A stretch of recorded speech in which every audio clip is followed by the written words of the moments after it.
Hello everyone and welcome to this week's Top 5 Wednesday. The topic for this week is favourite first sentences. So that's obviously a really interesting topic to do. I rarely remember first sentences unless they are really exciting or enthralling or funny or emotional or clever in some way. First sentences do normally have to make an impact of some kind. And I know that from when I was a creative writing student, we were always told when you're writing any sort of prose, you have to kind of grab your reader in from the very first sentence, because obviously it gets you off to a great start, but obviously if it is also kind of a little bit boring or mundane or just very general, then the likelihood that they will want to read on and eventually finish whatever you've written obviously decreases the more boring and mundane it is. So I like all of the sentences that I am going to talk about today for different reasons, and actually it's really interesting because for some of them I didn't actually enjoy the book overall, but the first sentence for some reason sticks in my mind. So the first sentence, that's pretty hard to say, I'm going to mention is the first sentence of The Fifth Wave by Rick Yancey, which is a YA sci-fi dystopian that I read at the beginning of the year. And the first line of that book is this: aliens are stupid.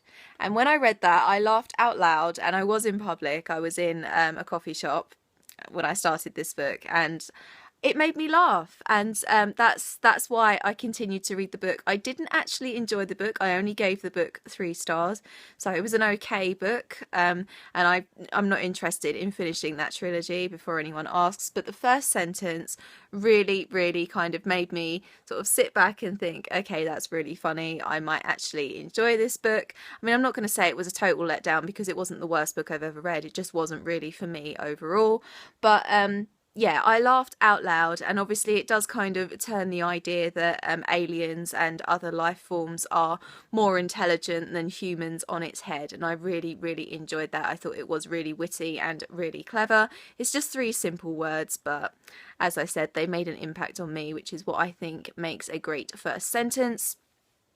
The next first sentence that I really love is from a book I haven't actually read, but it is a book that is on a lot of, books to read before you die list, and I do want to read it before I die.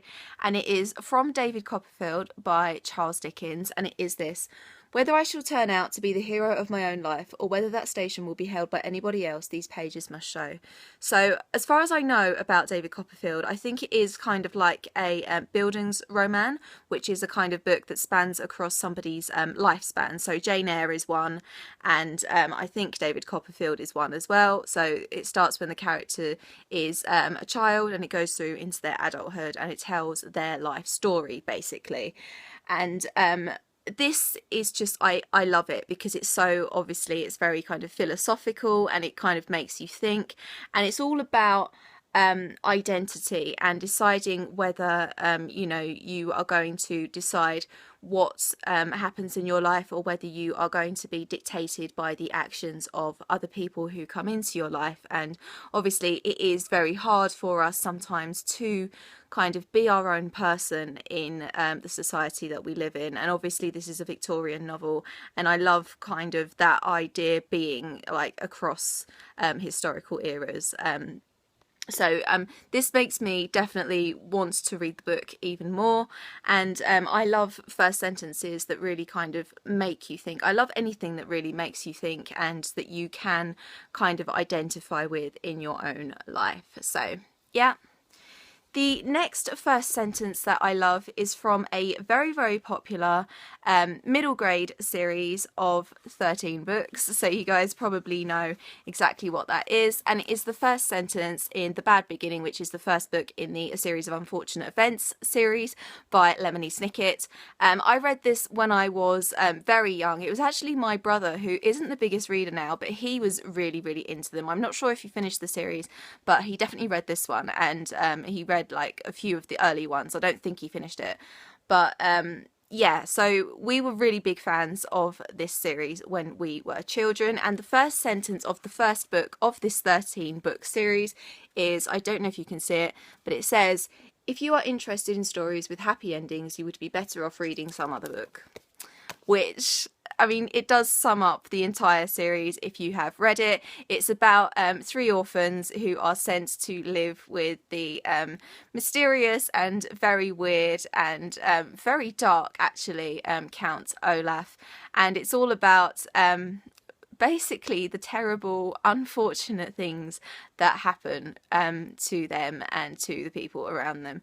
And it's a great little series. I think Netflix are actually making a new TV series based on this series. So I've said the word series way too much there.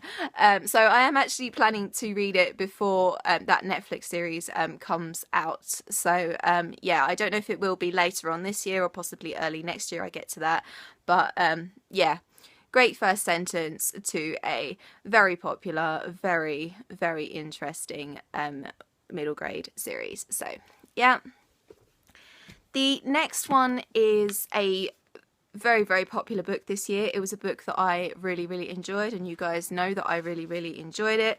And it is The First Sentence in A Court of Mist and Fury by Sarah J. Maas. Sarah J. Maas is a wonderful, wonderful YA fantasy writer. She's very, very talented. She has a very unique, beautiful way with words. She can create fantasy worlds superbly. She's really, really amazing at that.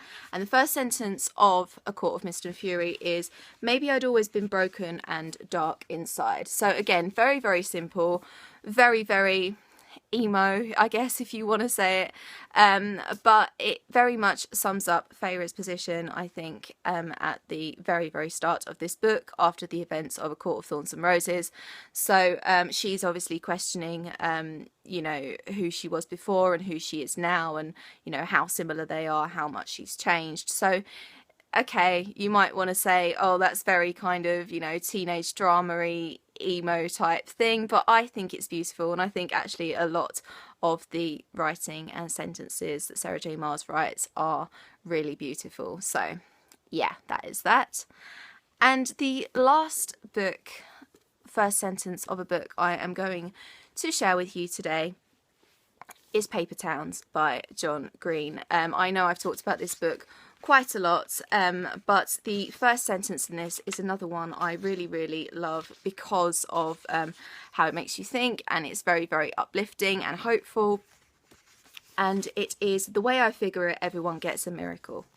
So I'm not sure if you can see it there, but yeah, so it is, again, it's very, very foreshadowing of what is to come in this book if you've read it, and it kind of sets up all of the very serious themes that Paper Towns deals with as well. And I just love that it is, even though it is ultimately actually quite a sad and morose kind of story at the end, and you know there's a lot of very dark issues actually involved in this if you look reasonably far into it. It does actually start with a beacon of light, and kind of gives you the idea that even throughout all the darkness that's going to come in this book, it started with light, and light is what perseveres throughout it. So yeah, I mean that's kind of a very sort of hippie type answer, I guess, but it is something that I really, really enjoy. And yeah, any hope in the darkness is very realistic and very obviously uplifting to anyone who is into kind of dark emotional books like John Green's kind of subliminally is. So yeah. And that is it for this week's Top 5 Wednesday. What are some of your favourite first sentences of books? Let me know in the comments down below. My giveaway for this Savage Song by Victoria Schwab ends this Friday coming, so you've only got a couple of days left. It closes at midnight GMT on Friday, August the 19th. So if you are interested, watch that video to find out how to enter. All my social media will be in the description down below. I hope you're having an awesome day, and I will see you very soon for another video. Bye bye.